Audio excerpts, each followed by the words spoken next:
Pessoal, eu sou o Denis, tudo bem? E eu estou te convidando agora a assistir uma aula sobre hidrostática. Corre lá no nosso canal do YouTube, já está no ar, beleza?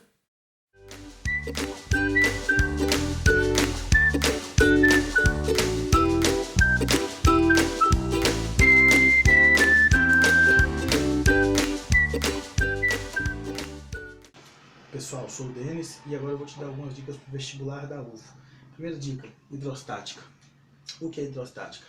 Estuda os fenômenos relacionados com os fluidos e os corpos imersos nele.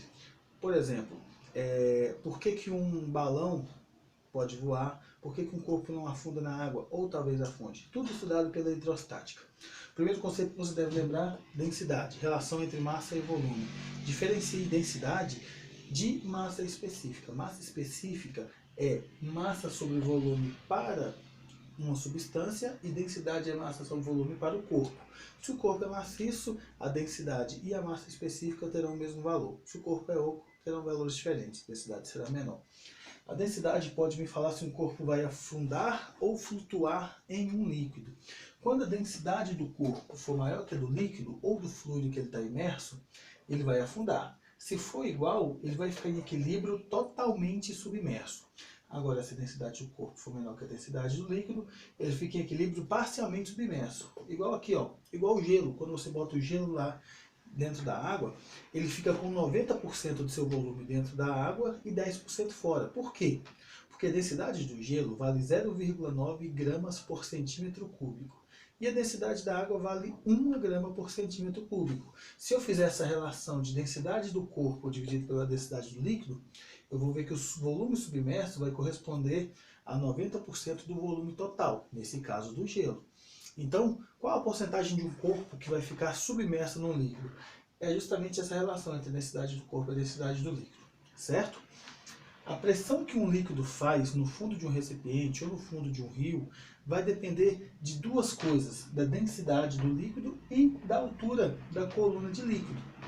A pressão não depende do tipo de recipiente que eu estou trabalhando e também não depende do volume de líquido que é contido lá. Depende apenas e tão somente da densidade e da altura.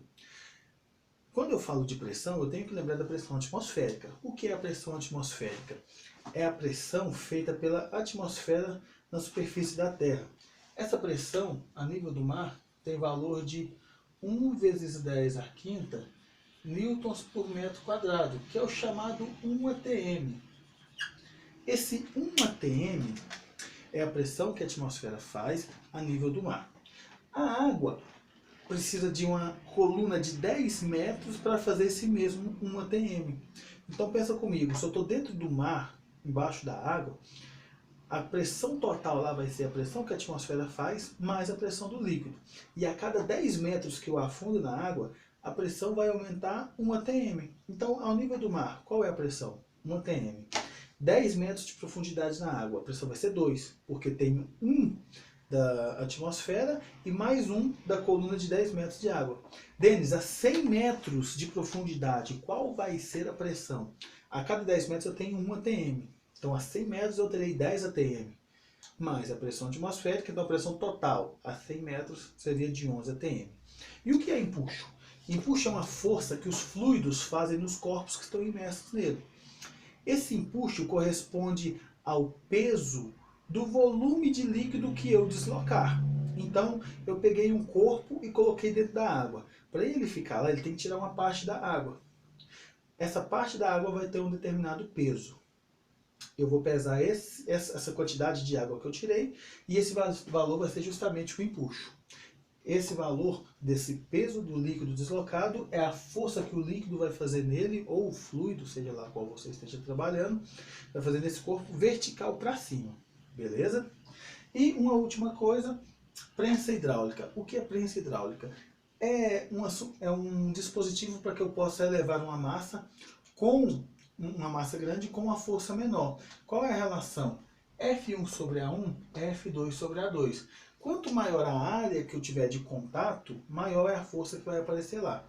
E quanto menor for a área de contato, eu tenho que menor é a força que vai aparecer lá. Se eu fizer área 1 sobre área 2, a relação entre essas áreas me dá a vantagem mecânica. Se eu tenho uma área que é 10 vezes maior que a outra, eu consigo na área maior uma força 10 vezes maior do que uma força feita na área menor. Então eu consigo levantar um carro, por exemplo, de 1000 quilogramas, fazendo uma força correspondente a uma massa de 100 quilogramas, dependendo da minha vantagem mecânica, claro.